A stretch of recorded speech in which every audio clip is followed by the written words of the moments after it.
जी अस्सलाम वालेकुम students, I hope you all will be fine.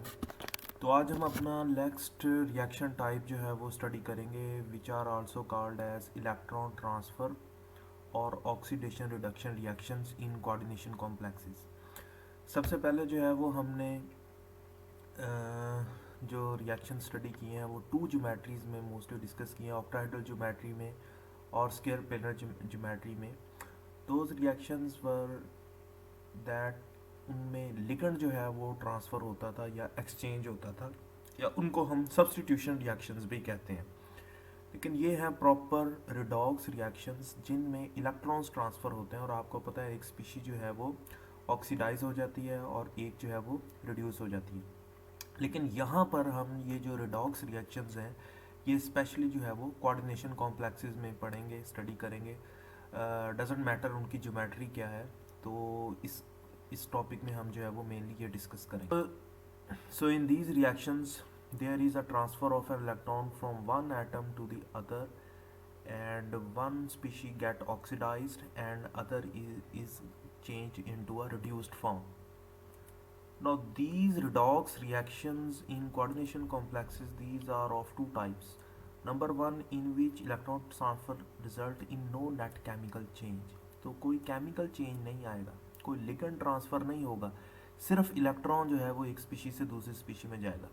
For example यहाँ पर ये कॉम्प्लेक्स है, इस पर -3 चार्ज है, इस पर -4 है, तो आफ्टर रिएक्शन ये -3 वाला -4 में चेंज हो जाएगा और -4 वाला -3 में चेंज हो जाएगा। तो आप देखेंगे कि कोई नेट केमिकल चेंज नहीं है, लेकिन यस इलेक्ट्रॉन ट्रांसफ़र हुआ है। तो इस तरह के इलेक्ट्रॉन ट्रांसफ़र रिएक्शंस में कोई नेट केमिकल चेंज जो है वो नहीं आएगा। इसी तरह यहाँ पर ये दूसरी एग्जांपल है, कोबाल्ट +3+2। तो +3 वाला जो है जब इलेक्ट्रॉन +2 वाले से एक्सेप्ट करेगा तो +2 में कन्वर्ट हो जाएगा, एंड +2 वाला +3 में। तो कोई नेट केमिकल चेंज नहीं आया, लेकिन इलेक्ट्रॉन ट्रांसफ़र हो गया।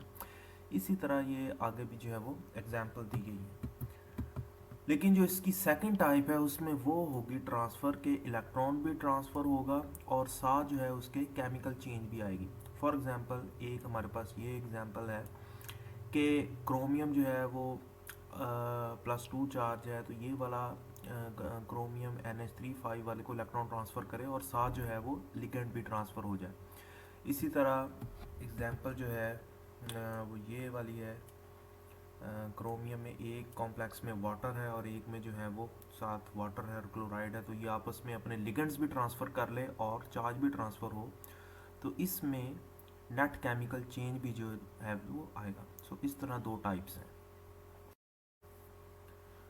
No next, what is the mechanism. जैसे हमने मैकेनिज्म स्टडी किया था स्क्वायर प्लेनर ज्योमेट्रीज में, ऑक्टाहेड्रल ज्योमेट्रीज में, SN1 SN2 SN1CB, इसी तरह जो इलेक्ट्रॉन ट्रांसफ़र रिएक्शंस हैं उनका भी जो है वो मैकेनिज्म होता है।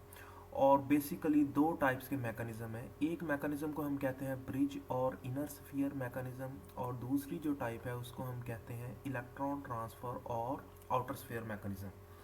या आप जनरली कहें कि एक मैकेनिज्म जो है वो इनर स्फीयर मैकेनिज्म है और एक जो है वो आउटर स्फीयर मैकेनिज्म है। इनर स्फीयर मैकेनिज्म में एक्चुअली ब्रिज बनता है बिटवीन टू कॉम्प्लेक्सेस जिनके दरमियान ट्रांसफ़र होना है electron. So that is why inner sphere mechanism में हम ब्रिज का वर्ड भी यूज़ करते हैं। लेकिन जो आउटर स्फीयर मैकेनिज्म है, या जिसमें जस्ट इलेक्ट्रॉन ट्रांसफ़र होता है, उसमें इलेक्ट्रॉन एक कॉम्प्लेक्स से दूसरे कॉम्प्लेक्स में होप आउट होता है, यानी कि जंप करता है, लेकिन कोई ब्रिज जो है वो नहीं बनता।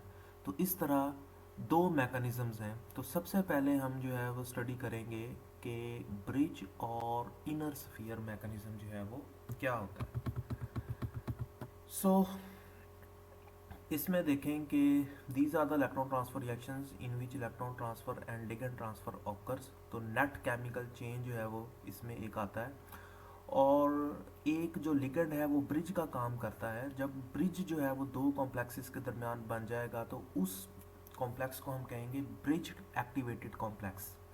तो वो एक इंटरमीडिएट टाइप स्पीशी बन जाएगी, और उसके बाद जो है वो इलेक्ट्रॉन ट्रांसफ़र होगा, इलेक्ट्रॉन ट्रांसफ़र के बाद जो है वो लिगेंड ट्रांसफ़र होगा, और इस तरह जो है ये मैकेनिज़्म जो है वो प्रोसीड करेगा। तो इसमें सबसे पहले जो है वो हम ये एक रिएक्शन जो है वो उसकी एग्जांपल लेंगे, और उससे हमें पता लगेगा कि how inner sphere mechanism works. तो इसमें ये दो रिएक्टेंट्स हैं, एक जो रिएक्टेंट है वो कोबाल्ट पेंटामाइन क्लोराइड का कॉम्प्लेक्स है और दूसरा क्रोमियम हेक्सा एक्वा कॉम्प्लेक्स है। कोबाल्ट में अगर आप देखें कि यहाँ पर कॉम्प्लेक्स के ऊपर +2 चार्ज है, लेकिन कोबाल्ट पर +3 चार्ज है क्योंकि अंदर जो है वो एक क्लोराइड प्रेजेंट है। सो कोबाल्ट +3 है। कोबाल्ट की आपको पता है जो इलेक्ट्रॉनिक कॉन्फ़िगरेशन होती है, एटॉमिक नंबर इसका 27 है। तो 4s2 एंड 3d7 जो है वो इसकी न्यूट्रल फॉर्म में इलेक्ट्रॉनिक कॉन्फ़िगरेशन है।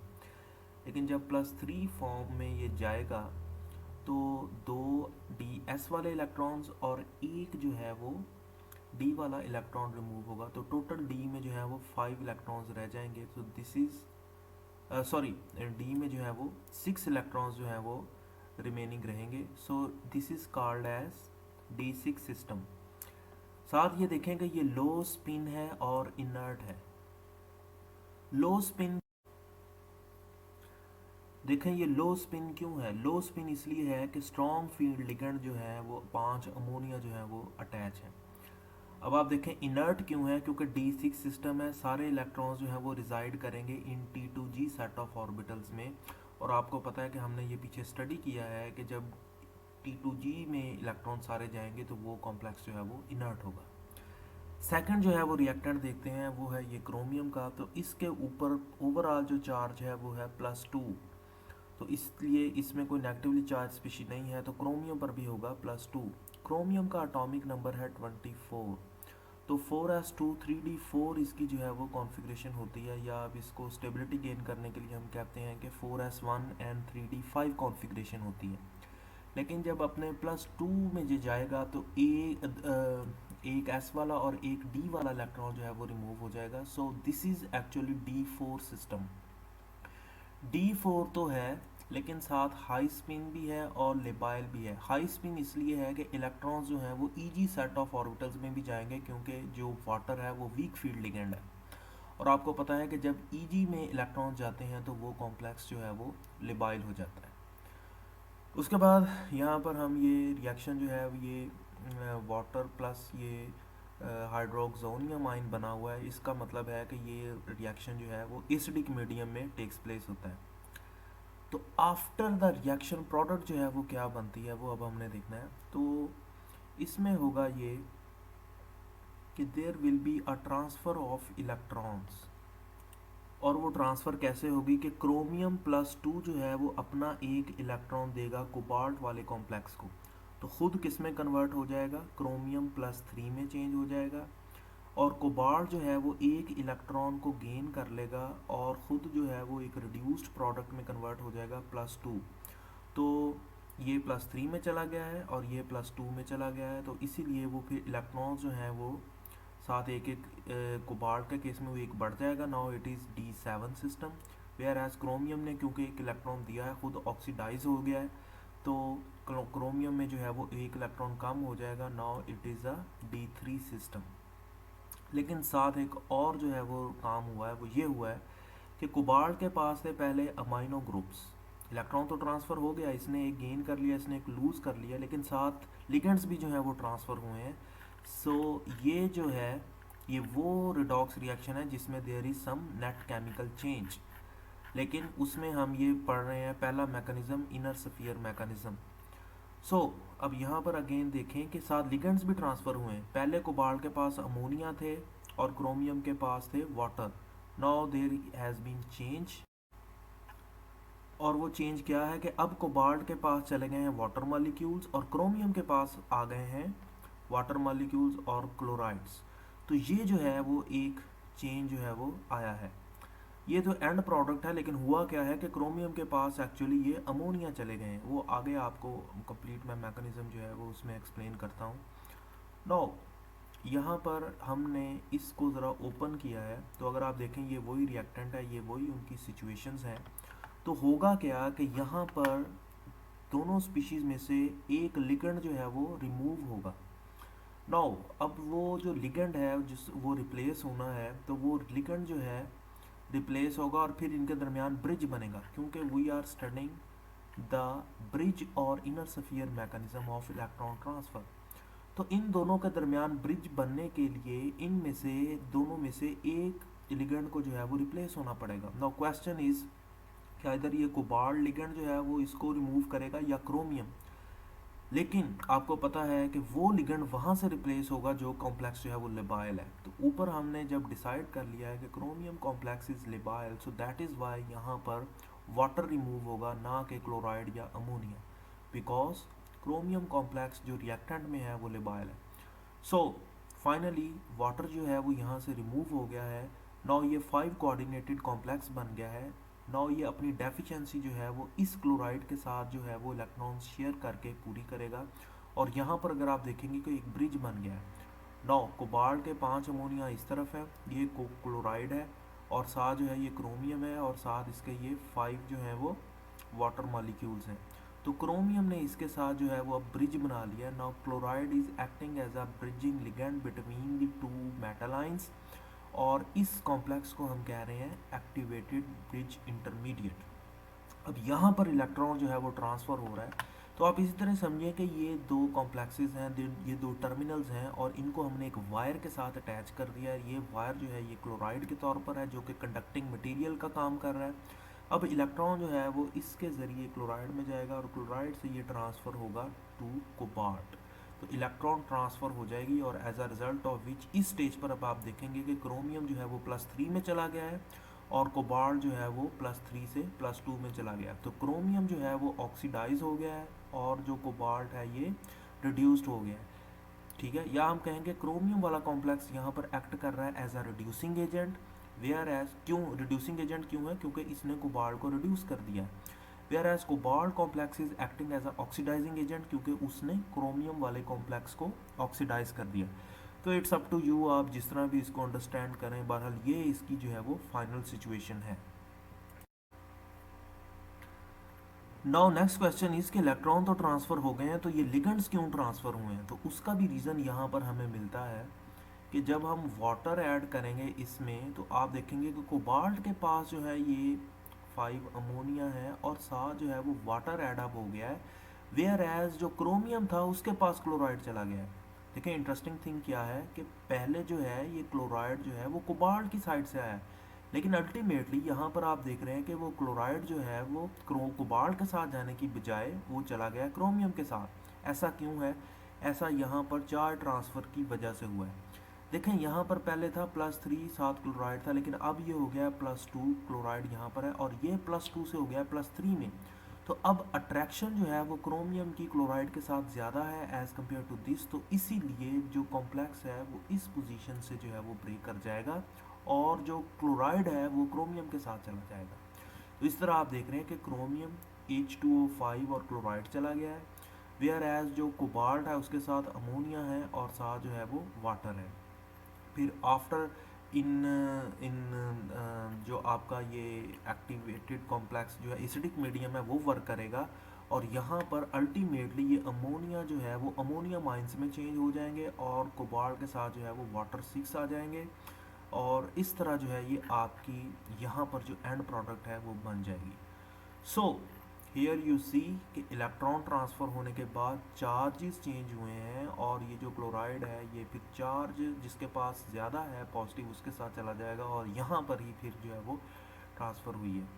सो इसी सारे को यहाँ पर जो है वो इसने एक्सप्लेन किया गया है कि पहले एक एक्टिवेटेड कॉम्प्लेक्स बनता है। एक्टिवेटेड कॉम्प्लेक्स जो है वो क्रोमियम के वाटर रिमूव करने की वजह से बनता है, क्योंकि वो लिबाइल है। उसके बाद इन दोनों के दरमियान ब्रिज बन जाएगा। नो यहाँ पर एक स्टोरी है, वो ये है कि हमें कैसे पता चला कि ये जो क्लोराइड है ये कोबाल्ट वाले कॉम्प्लेक्स से ही आया। हो सकता है कि ये क्लोराइड जो है वो एज एन इम्प्योरिटी आया हो, और ये क्लोराइड सम हाउ इस कोबाल्ट के साथ ही अटैच हो। तो हमारे पास क्या एविडेंस है कि ये जो क्लोराइड है ये कोबाल्ट की तरफ से ही आया है, और अल्टीमेटली ये क्लोराइड जो है वो फिर क्रोमियम के साथ गया है। ये भी तो हो सकता है कि सोल्यूशन के अंदर कोई इम्प्योरिटी हो, तो वो वहाँ पर क्रोमियम के साथ अटैच हो जाए। सो इस चीज़ को कंफर्म करने के लिए हमने इस कॉम्प्लेक्स में जो क्लोराइड लिया वो लेबल्ड लिया, यानी कि हमने आइसोटोपिक लिया, जो कि अपनी रेडियो एक्टिविटी शो कर रहा था। तो अगर तो यही क्लोराइड जो है वो क्रोमियम वाले कॉम्प्लेक्स में गया है, तो फिर क्रोमियम में ये जो रेडियो एक्टिविटी है वो शो होनी चाहिए। लेकिन अगर सम हाउ वो किसी सोल्यूशन से गया है, तो फिर इस कॉम्प्लेक्स में रेडियो एक्टिविटी नहीं होनी चाहिए। But after experimentation when we have checked radioactivity in this complex, तो पता ये चला कि yes this complex was radioactive. तो ये कंफर्म करता है कि ये जो क्लोराइड है ये कोबाल्ट वाले कॉम्प्लेक्स से ही आया है, ना कि ये किसी सोल्यूशन के अंदर से किसी इम्प्योरिटी की रीज़न से आया है। So this confirms that yes यहाँ पर एक ब्रिज बनता है, बाद में उस ब्रिज के थ्रू इलेक्ट्रॉन ट्रांसफ़र होता है और बाद में वो फिर जो है वो क्लोराइड ए कॉम्प्लेक्स से दूसरे कॉम्प्लेक्स में जो कॉम्प्लेक्स के साथ जो है वो ट्रांसफ़र हो जाता है। तो एक दफ़ा जब ब्रिज बन जाएगा तो फिर जो है वो इलेक्ट्रॉन ट्रांसफ़र होगा और ट्रांसफ़र होने के बाद ये क्लोराइड जो है वो रिमूव होगा। तो यही जो बात मैंने आपको ऊपर समझाई है, यही उसने जो है यहाँ पर वो स्टेप्स की फॉर्म में जो है वो लिखी है। नो आगे हम आते हैं रेट। तो इसका मतलब है कि इस रिएक्शन का रेट जो है वो दोनों स्पीशीज़ ऑक्सीडेंट और रिडक्टेंट पर डिपेंड करता है। सो ये सेकेंड ऑर्डर रिएक्शन है, first order with respect to both reactants. तो this is its rate equation. Now अगर हम इसी रिएक्शन को जर्नलाइज फॉर्म में लिखें तो यहाँ पर एक्स की बजाय हम यहाँ पर ये सारे जो हैं वो लिगेंड्स जो हैं वो आ सकते हैं। यहाँ पर फिर अगर आप देखें कि लिगेंड्स जो हैं, अब इसका जो रेट है वो किस चीज़ पर इफ़ेक्ट कर रहा है, वो इफ़ेक्ट कर रहा है कि यहाँ पर ब्रिजिंग लिगेंड जो है वो कौन सी स्पीशी बनेगी। तो अगर आप देखेंगे कि सबसे स्लो रेट है सल्फाइड के साथ, फिर हाई रेट है क्लोराइड, फिर ब्रोमाइड और इसी तरह अगर यहाँ पर आयोडाइड हो। रीज़न क्या है कि जो स्पीशी जितना इजीली अपना इलेक्ट्रॉन ट्रांसफ़र कर सकती है वो जो है इस रेट को इन्हांस करेगी। सो आयोडाइड में अगर आप देखें कि चार्ज सेपरेशन करना बड़ा इजी है, कोवलेंट करैक्टर आयोडाइड में सबसे ज़्यादा है। So that is why iodide का रेट जो है वो ब्रोमाइड और क्लोराइड जो है वो सबसे ज़्यादा होगा। नो क्लोराइड वगैरह के केस में तो एक ही ब्रिज बनता है, लेकिन अगर आपके पास लिगेंड है सच एज EDTA, तो इसमें अगर आप देखें कि ब्रिज जो है वो मल्टीपल एरिया से बनता है, एक जगह से नहीं बनता। तो इस तरह इसका रेट जो है वो और ज़्यादा इंक्रीज हो जाता है। तो इस केस में ब्रिज जो है वो दो बनते हैं, लेकिन जो लिगेंड जो इलेक्ट्रॉन है वो एक ही ट्रांसफ़र होता है। बाज़ दफ़ा ये भी सिचुएशन है like platinum and platinum 4 complexes में कि ब्रिज तो एक ही बनता है लेकिन इलेक्ट्रॉन जो है वो दो ट्रांसफ़र होते हैं। और दूसरी यहाँ पर ये एग्जांपल है जिसमें ब्रिज बना है, इलेक्ट्रॉन भी ट्रांसफ़र हुआ है, लेकिन there is no net chemical change. तो अगर आप देखें कि कोबाल्ट EDTA पहले भी था, कोबाल्ट EDTA बाद में भी है, आयरन साइनाइड पहले भी था, आयरन साइनाइड बाद में भी है। तो इसमें इलेक्ट्रॉन ट्रांसफ़र हुआ है थ्रू इंटरमीडिएट लिगेंड, लेकिन कोई नेट केमिकल चेंज नहीं आया है। जस्ट पहले कोबाल्ट +2 फॉर्म में था वो +3 में चला गया है, ऑक्सीडाइज्ड हो गया है।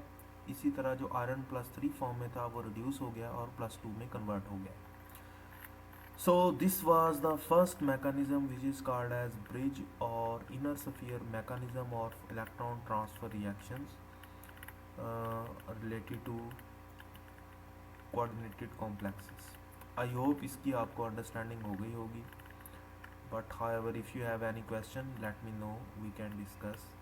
Okay, thank you, Allah Hafiz.